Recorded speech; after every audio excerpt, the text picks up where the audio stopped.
Namaskar and welcome to StudyIQ IAS English. I am your host Rahul Saigaonkar and I welcome you back to another episode of The Great Debates.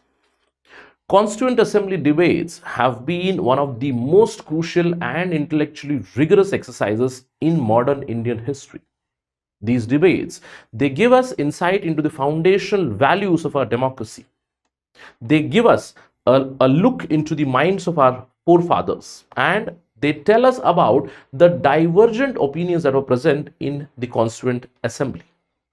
None of the topics or none of the issues in Indian Constitution was easy to be finalized. And today we are going to enter or discuss a topic which has been in news in recent times. Today's discussion is about one of the most contentious debates in the Constituent Assembly, that is the issue of official language. I'm quite sure many of you are intrigued. You have been listening to the language issue for quite some time now, isn't it? In fact, in the last few months, it has gained a lot of traction. Since 2020, it has been in news. Since the unveiling of the National Education Policy 2020, the entire language issue has cropped up again. There are few states which have been adamant in not implementing the National Education Policy. The forerunner among them is the state of Tamil Nadu. And recently, state of Tamil Nadu, it went a step ahead. We all saw what happened during the state budget of Tamil Nadu. They replaced the rupee symbol. Apparently, the Devanagari script R, which is the base of the rupee symbol, it was replaced with a Ru in Tamil during the state budget of Tamil Nadu. So, a very interesting and a very important discussion for all of us to understand how this language, which was very contentious even in the Constituent Assembly debate, how it was finalized and what were the provisions that ultimately came in Indian Constitution. And why do we have such issues that go on even till today? And it is quite strange. Why? Because you all know that in 1956, the Indian map was reorganized on the basis of language. And at that time, many believed that it would lead to balkanization of a country. But that did not happen. Many political analysts, many experts do highlight that the language issue or the linguistic reorganization of states in India has strengthened Indian unity. It has not weakened India, but it has strengthened our nation. However, the issue of official language, it crops up again and again. And right now, it is in news. So we'll try to understand what is this debate of official language. And you can see here, I've written Hindi or English or. It goes on, right? Because many people, they have a very narrow viewpoint. They view this official language debate right from the lens of Hindi or English.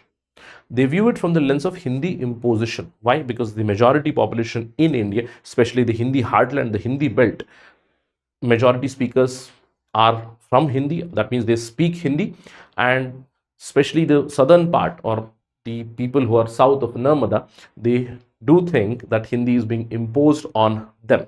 So in the news also, we always listen to only this debate where it's all about Hindi versus the other languages or Hindi versus English.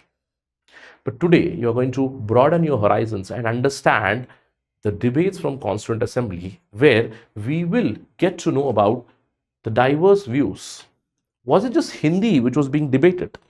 Of course, there were some members who wanted Hindi to not just become official language, but national language.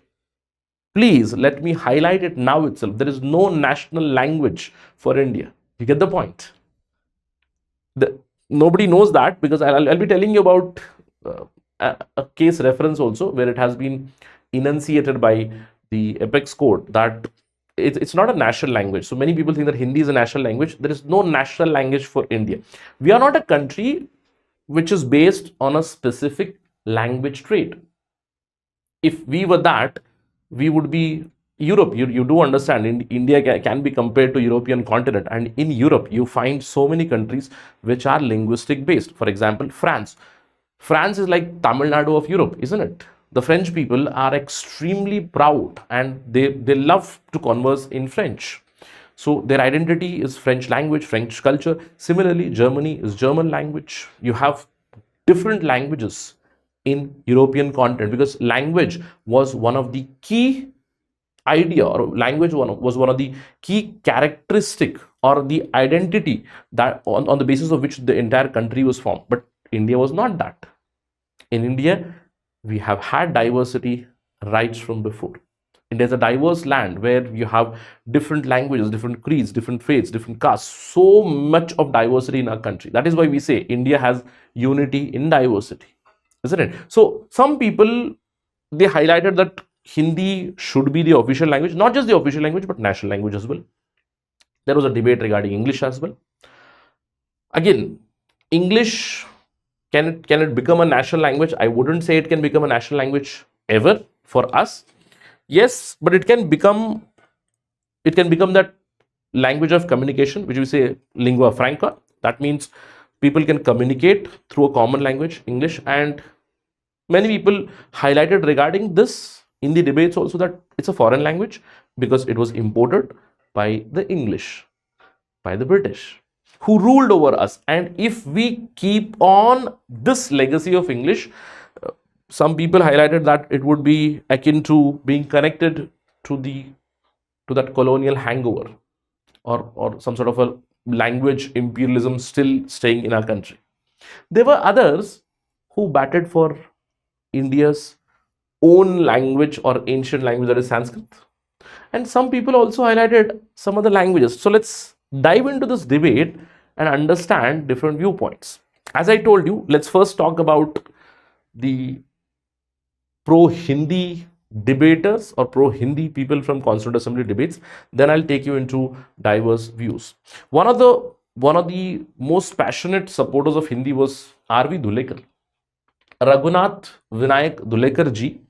He was one of the prominent person who advocated Hindi not just as an official language but a national language. Please remember, we don't have a national language. I'm repeating this again.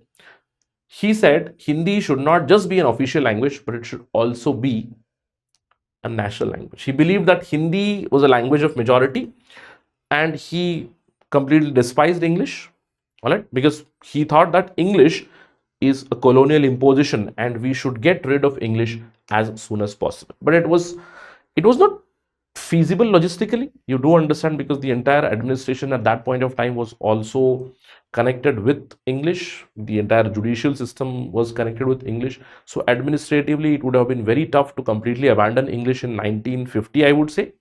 But Hindi imposition was also really tough. One of the ideas by Dhulekar, in fact, in his words, he said, I say it is the official language and it is a national language. In fact, in the debate, he was batting from the side of Hindi, where he suggested that it is not just official, but it is national language.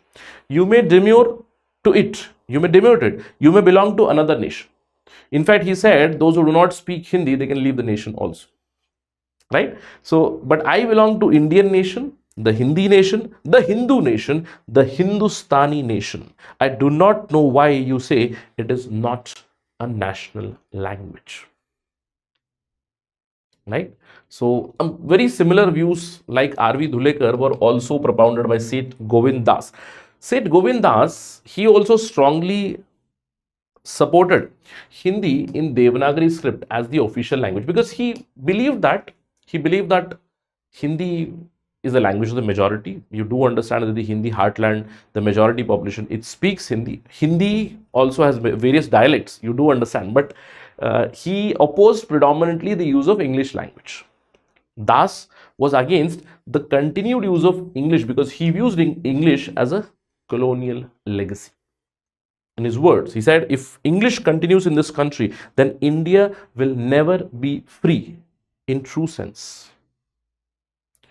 If we want to achieve true independence and reflect the soul of India, then Hindi must be adopted as the national language, not just the official language, but national language. So there was a section in the Constituent Assembly which supported Hindi to become not just the official language, but even the national language. And there were some others who did not support Hindi or did not support any other say, regional languages from the south, but there were some people like Balkrishna Vishwanath Keskar, B.V. Keskar in short. B.V. Keskar was an ardent supporter of Sanskrit language. Now, he was one of the first personalities who suggested that India should have a language, an official language of Sanskrit. He suggested that Sanskrit is the language of our civilization. It's a civilizational language. It is a spiritual language. It is a philosophical language. And we have a rich literary history of Sanskrit. Sanskrit is not a dead language. He suggested it's not a dead language. It is a mother of all Indian languages. If we are to adopt a language that symbolizes our unity, our culture, our great heritage, then we must go with Sanskrit. Again, it would have been really tough if Sanskrit had become official language, isn't it, at that point of time. And these views were not just highlighted by Keskar. They were also supported by many other Constituent Assembly members. And I would say one of the prominent members who did not support Sanskrit specifically, but who did not oppose Sanskrit, was Ambedkar also.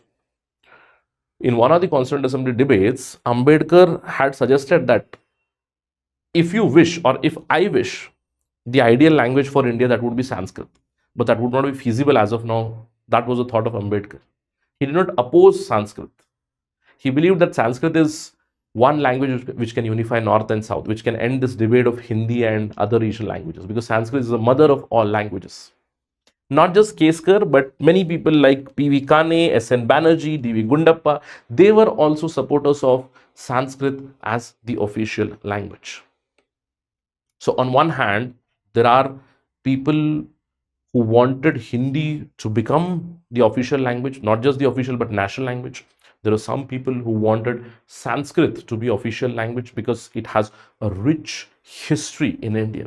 And there were others who had a moderate viewpoint. They took some sort of a middle ground, especially Shankar Deo, a member from Bombay Legislative Council.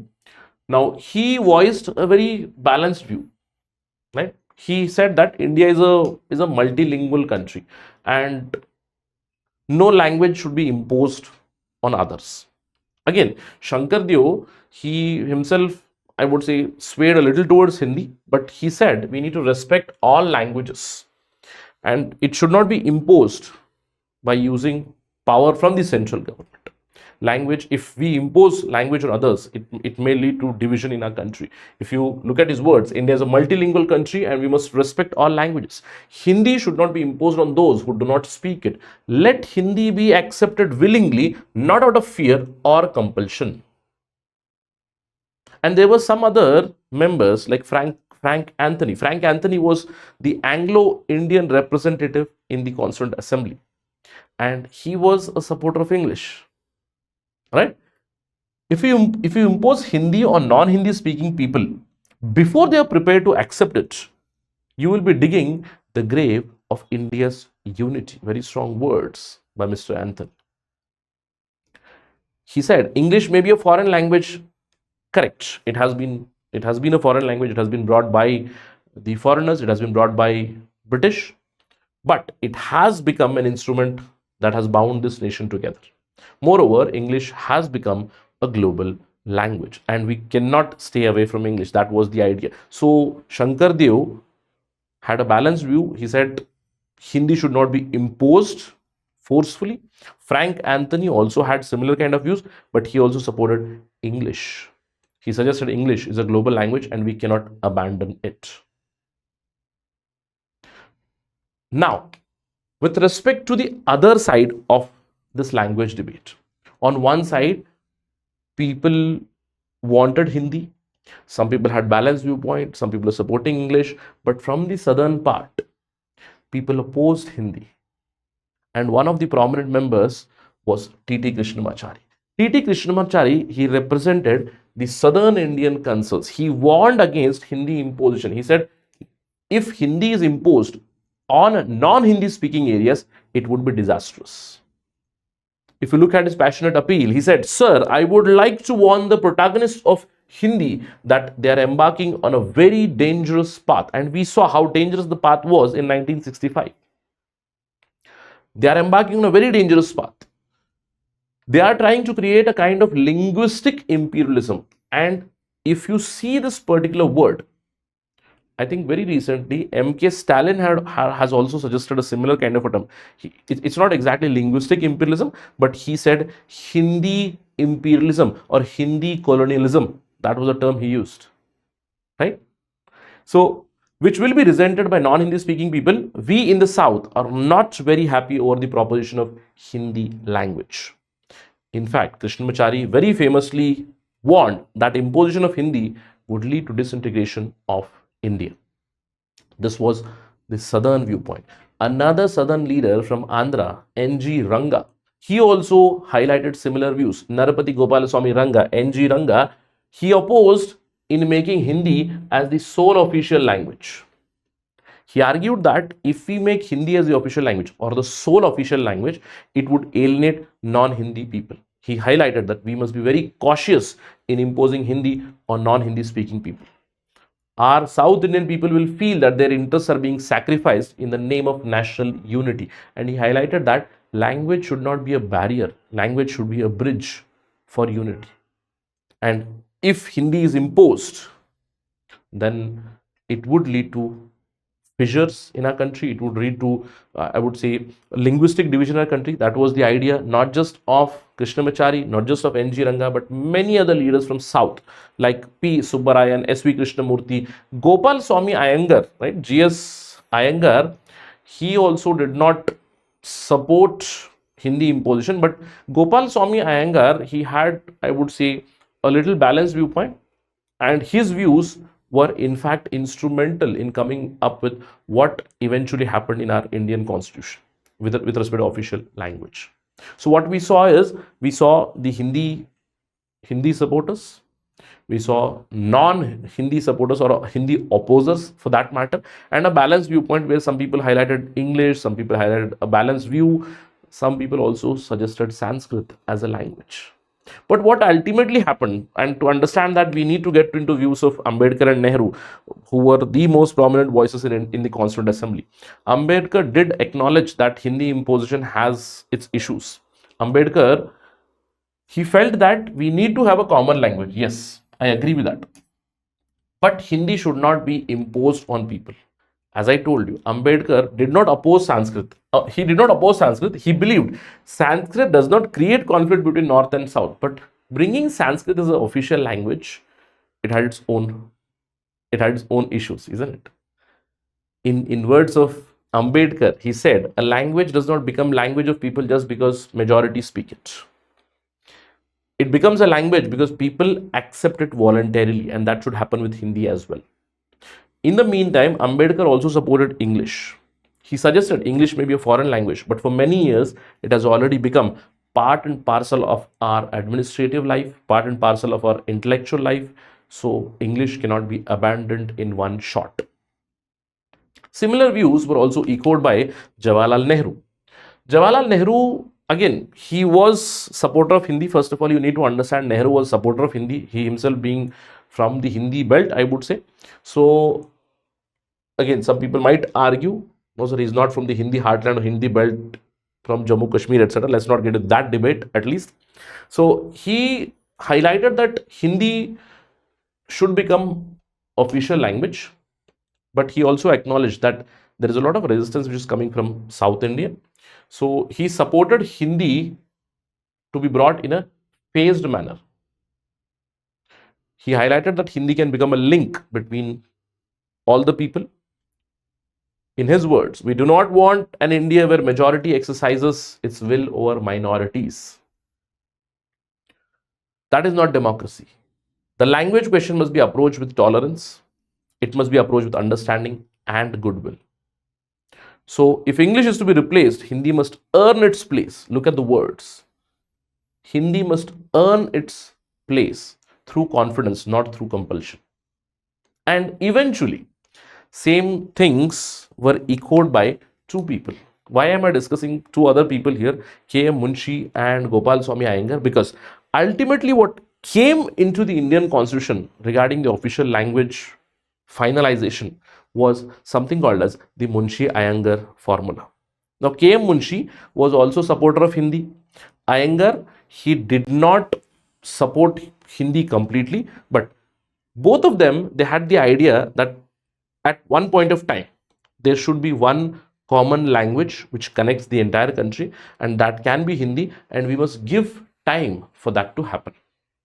So K.M. Munshi, he was a strong advocate of Hindi, yes, but he said that Hindi should not be imposed on others. In the meantime, English is there, but English should not become permanent. That was his thought. And that is why he said English cannot be continued indefinitely, because we all know that English leaves that colonial idea, or English imperialism can be seen still today. That's why English cannot continue for very long, because English is the language of foreign. It's a foreigner language. So what we need is a medium that keeps connected to all of us. And he suggested that we shall not drag this language forever. Let's bring Hindi at one point of time. Gopal Swami Iyengar, he was very shrewd. He had very good diplomatic skills. So Iyengar agreed that okay, Hindi can become a language, but not today. Not today. He suggested we must ensure that language should not become a source of friction and tension, but a solution can be brought. And he suggested Hindi can be gradually brought while retaining English for practical needs. And this is what was eventually accepted. Now, what came in Indian Constitution after such rigorous debate, after such intellectual, I would say, churning, at the end of the discussion, what was agreed was something called as the Munshi Iyengar formula. In 1950, when the Constitution was adopted, the language or the provisions connected to language can be seen from Article 343 to 51. And in 343, it has been clearly highlighted that Hindi in Devanagari script is going to be the official language of our country, not the national language. Okay. Apart from that, English is going to continue for official purposes from 1950 to 1965. So for 15 years, English would be official language, but after 15 years, it would be phased out and only Hindi would be there. That is the basic idea. Apart from that, Parliament was given authority to extend the use of English if necessary. If it is needed, English can be extended. Apart from that, there had to be safeguard for regional languages, which was categorically provided in Article 347, where regional languages have to be protected. But there was also a directive. Which came in Article 351. Later on, in the 7th Constitutional Amendment Act, Article 351 A and B were also added to promote regional languages or vernacular languages also. But Article 351 gives a directive to the center to promote Hindi. Right? So as a compromise, the idea was Hindi would be official language. And along with this, you do understand Schedule 8 also came up. Initially in Schedule 8, there were 14 languages. Sanskrit was also included in it. Later on, another 8 languages have been added through various amendments, and today we have 22 languages in Schedule 8. And very strangely, there is no English in Schedule 8. Do you get the idea? Right. So that's the story of our Constituent Assembly debates, and eventually what happened, how the language provisions came up in our Constitution. Now question comes up, sir, what has happened in the later years? In later years, it has been a tipping point again and again between North and South, the language issue. In 1963, the Official Languages Act was brought, as the Parliament was given power to bring an act, and in 1963 such an act was brought, which suggested that English can be used indefinitely, first of all. However, very next year in 1964 December, the then Prime Minister Lal Bahadur Shastri, he gave a speech, and in that speech he highlighted that we will be bringing Hindi as an official language.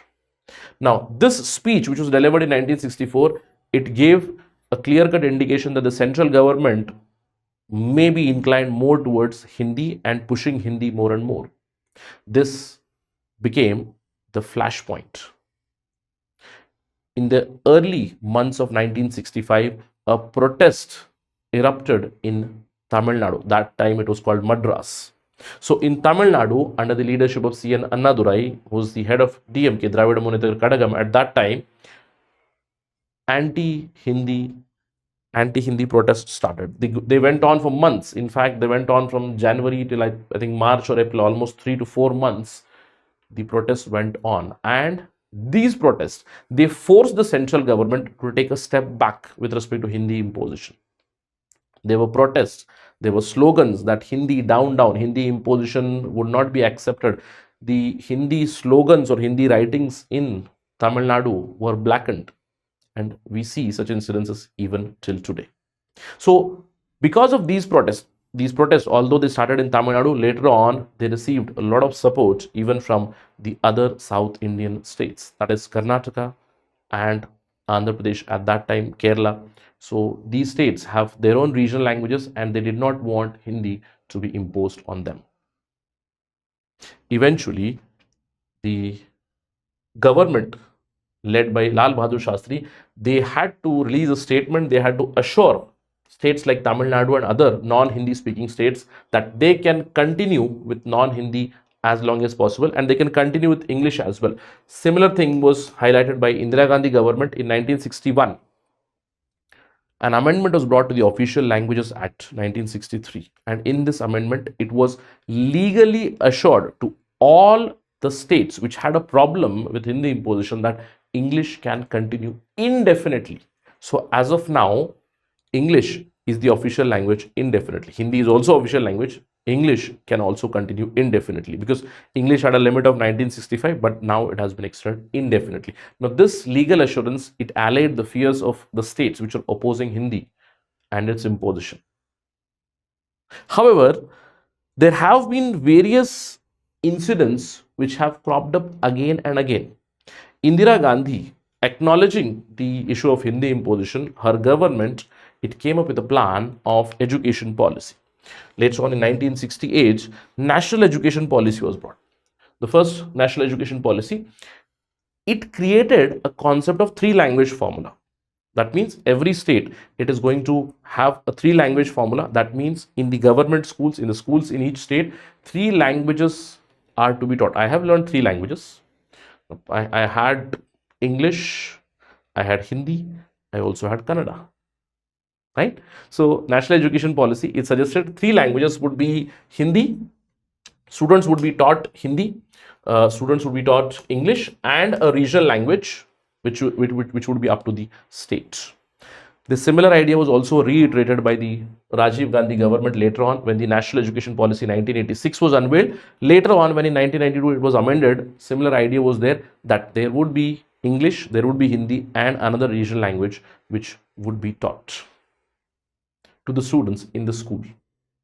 Now, as I told you, there were many tipping points, many flashpoints which gave opportunity to the non-Hindi speaking states, because any kind of push from the central government in terms of, say, education, in terms of other ideas where Hindi is being imposed, it was pushed back very rigorously.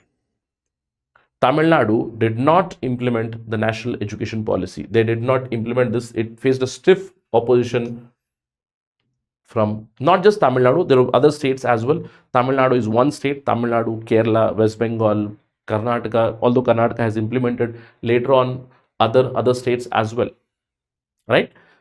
Now, in another attempt in 2004, a parliamentary committee, it recommended in its report that Hindi should be used as the language for governance. It sparked debates. In fact, this report was quite elaborate. They had recommended that in the Hindi speaking belt, 90% of the communication should be in Hindi only, but in the non-Hindi speaking state, at least 50% communication from the government should be in Hindi. Such recommendations were again opposed vociferously by states like Tamil Nadu, states like Kerala, states like West Bengal, Tamil Nadu, again being the cynosure of these protests. Even till today, we see such protests, right? And whenever such protests come up in Tamil Nadu, and you do see the domino effect of that in other states. You see such impacts in Kerala as well as Andhra, now in Telangana, in Karnataka also. Now, what happened recently? Now, in 2020, the government came up with, again, another national education policy, the renewed national education policy, which has been quite extraordinary because it does not specifically mention Hindi. It also supports three language formula. First of all, it says three languages, but it does not mention Hindi specifically. It says English, it says mother tongue, and one other Indian language.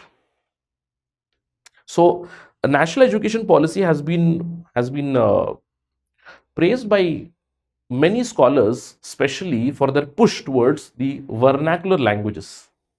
It does not mention Hindi explicitly, but even against this, many states have been taking an opposing stand that they are not going to implement the national education policy.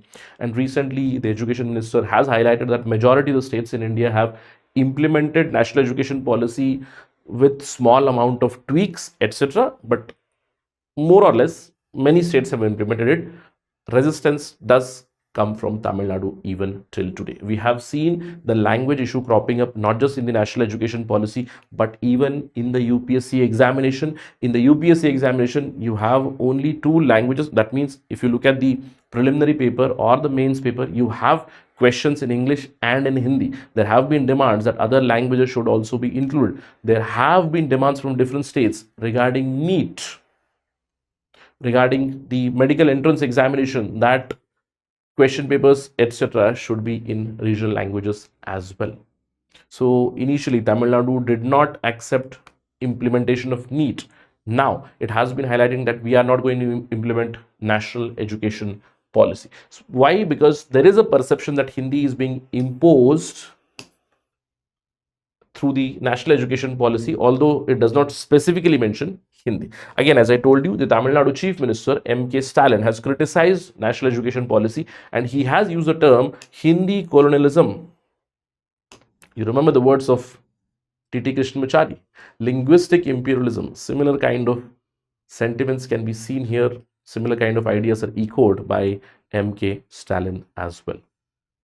Now, this has become again a point of discussion. Every alternate day, there are many statements, counter statements, articles coming up in newspaper. You must have seen the Janasena chief Pawan Kalyan has also now entered into this debate, where he has suggested that we are not opposed to Hindi per se, but all languages have to be respected. Against Hindi imposition, all the southern states, they more or less remain united, but Hindi as a whenever any incident connected to Hindi as a language happens, say for example, when the government had announced Hindi Divas, on that also some issues had cropped up. So these things crop up again and again because they just do not have a connection with language. It's also connected to politics and regional aspirations. As I told you, what happened recently is Tamil Nadu replaced the rupee symbol with this Ru symbol in Tamil in the state budget, and this has been criticized by the central government.